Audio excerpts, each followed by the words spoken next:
everyone and welcome to the second ever episode of Charlton Weekly. Charlton Weekly. Alright, so the first thing I want to talk about today actually isn't Charlton related. However, it is very much football related. So what I want you to do is take this code that's on the screen right now. I want you to go down to the description. I want you to go onto the fantasy football link and I want you to join my fantasy football league. Now, I have said previously that there will be prizes come the end of the season for winning this league. That still very much remains the case. It might be something along the lines of a voucher for the Charlton shop, something like that. I will announce the prize a little bit later into the season, but all you need to be concerned about right now, guys, is to go over and join it. It will be a lot of fun. Build your team, get involved, and we'll make this league a lot of fun throughout the season. Now, let's move on to actual Charlton stuff. So the main focus of our discussion last week, in last week's episode, was the fact that Patrick Bauer went a little bit AWOL on Twitter. He started saying that he might be leaving and that he will still put his all into the Charlton shirt as he's a Charlton player. However, it looked like he was trying to make a little plea to be signed by another club. That hasn't happened. Certainly permanently it hasn't happened. The loan window is still open, but it seems as though Patrick Bauer will be staying. That's great. And we have also made an addition, and that is Jed Steer, the goalkeeper from Aston Villa. Now, this geezer is 25 years old. He's a bit of a loan merchant. He's been around the blocks. He's most recently, I believe, been to Huddersfield. It was either the season they got promoted to the Premier League or perhaps the season before. I'm not entirely sure. But he's a decent keeper, 25 years old, so definitely not overly experienced, and he will provide competition for Dylan Phillips, who, by the way, has been very, very impressive in the opening 2 games of the season. So he's in. We finally got our third signing of the season. I would imagine we'd get 1 or 2 more in the loan window, but our squad is still inevitably going to be a little bit short. And there is a certain Charlton player who agrees with me, what we'll come to towards the end of this episode. And there is also a certain Charlton manager or caretaker manager that agrees with me that we will come to at the end of this episode. So, I did find myself in a situation where I was actually at the Valley on Saturday. I know I said I was going to maybe not go to as many games, but the first game back at the Valley, the first game of the season, trying to get revenge on Shrewsbury. Yeah, nah, I couldn't stay away.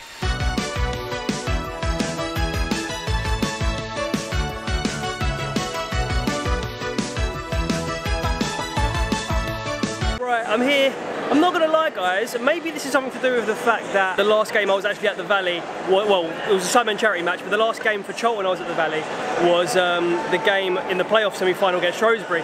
Literally the same team we're playing today, so maybe that's something to do with it, but point being, it looks very, very empty for 5 minutes before kickoff. Lots and lots and lots of empty seats. However, there's something a little bit more important to start today's sort of vlog segment with, and you'll find out exactly what that is right now, and I'm sure most of you are aware of it.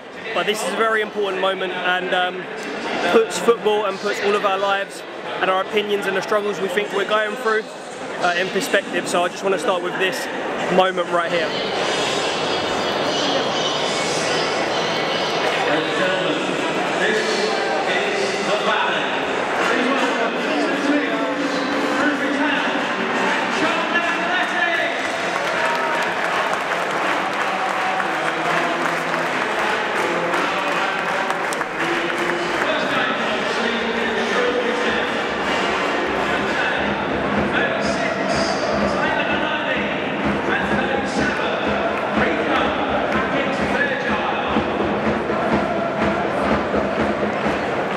Just days after celebrating his 4th birthday in August last year, Jack was diagnosed with neuroblastoma, a rare, aggressive form of childhood cancer. Over the past year, the brave young addict captured the hearts of Charlton supporters, players and staff, who all rallied behind him to help raise funds to help in his battle against this terrible disease. Please join us in a period of applause to remember that courageous young Charlton fan.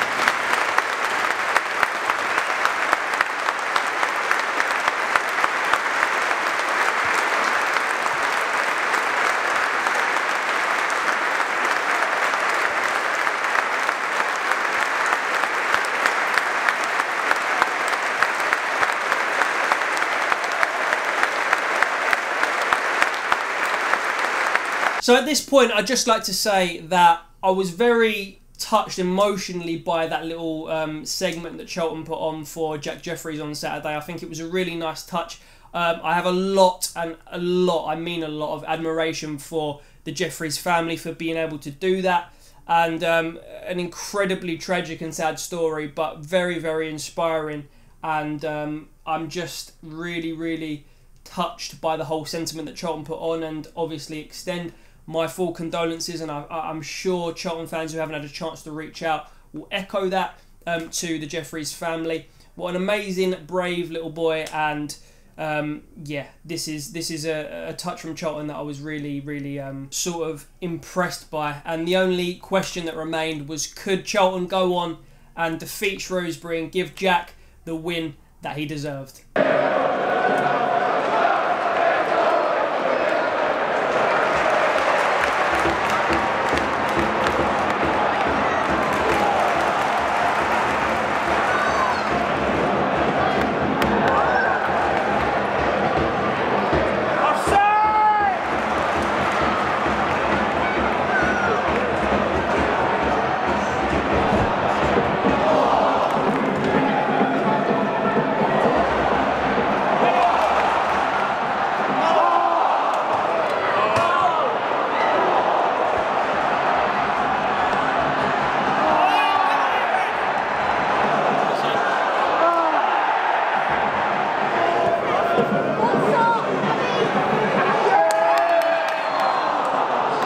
So a pretty ordinary first half in all honesty, possibly Shrewsbury having the slightly better chances in front of goal. There was one chance where Karlan was absolutely through on goal, used his pace, potentially got fouled, you saw it. Maybe it would have been soft if it was given as a pen, but I think probably the right decision was made. And other than that, it's been a pretty boring stalemate, 0-0 half. We haven't got much on the bench. You look at our bench, we've just got pretty much youth players, to be perfectly honest with you, plus Nicky Jose. Maybe he can get some time if one of the strikers gets a bit weary towards the end of the game. But other than that, it's probably a fair reflection of the game that is currently 0-0, and I would say even potentially slightly in Shrewsbury's favour. And I think that this is a bit of deja vu from when we played them in the at the Valley for the playoff first leg, and I think they went on to score in the second half.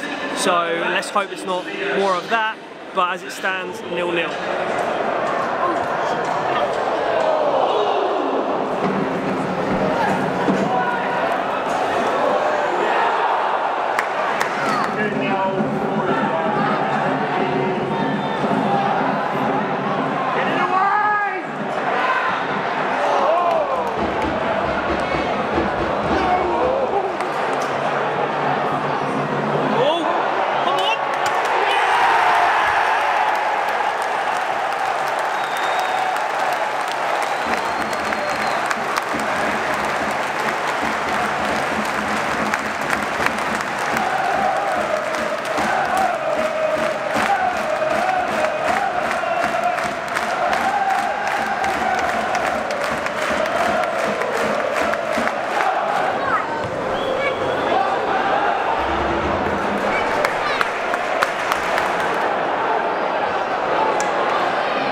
Just what the doctor ruled, and Karlan with his first goal of the season, he looks like he could be a real prolific striker for us this season if he keeps kicking on like this. Very, very pacey, very, very skillful, and has the balls to pop up with a goal like that, as the Charlton fans in North Upper are giving the Shrews fans a little bit of jip, it's fair to be said. A bit of a rivalry here, obviously based on the playoffs, and Charlton seem to have got the better of them here. 5 minutes of injury time left to play though.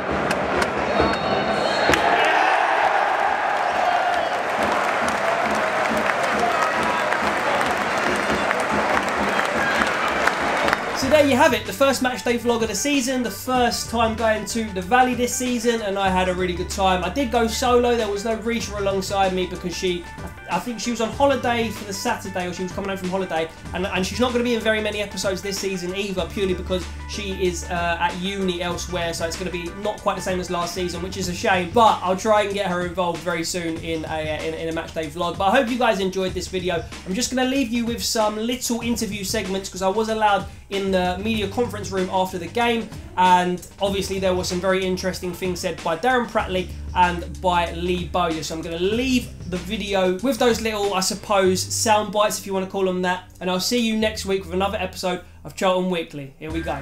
You got an assist for the winner there, and so that's a nice way to do it as well. Yeah.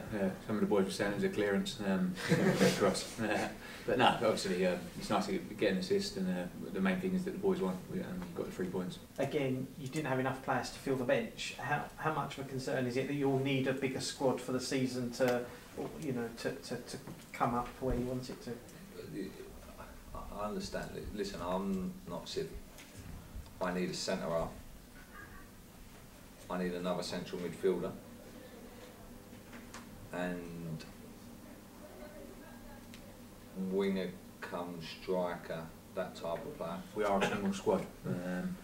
We are a small squad. It hasn't, at the moment, I think we only had 2 players, and now the goalkeeper Jed, who's come in, and we've had a few injuries. Probably Jake, in my opinion, probably our best player since I've been in the building. So to lose him was a big blow. We do need some bodies. Hopefully, you can get some bodies in this loan window, because if you want to finish in the top 2, you are going to need a big squad, and a squad that's capable of challenging. There's going to be injuries, suspensions, and if it was just one game and you had your best 11 and that, then I'd fancy us against anyone. But as a squad, it'd be nice if he could be backed a little bit. I think anyway. How many players do you think they need, Darren? I'd say 5, 6. You need, yeah, you need a big squad. This League One is relentless. There's no international breaks. There's a lot of games, a lot of cups, and you need a decent squad.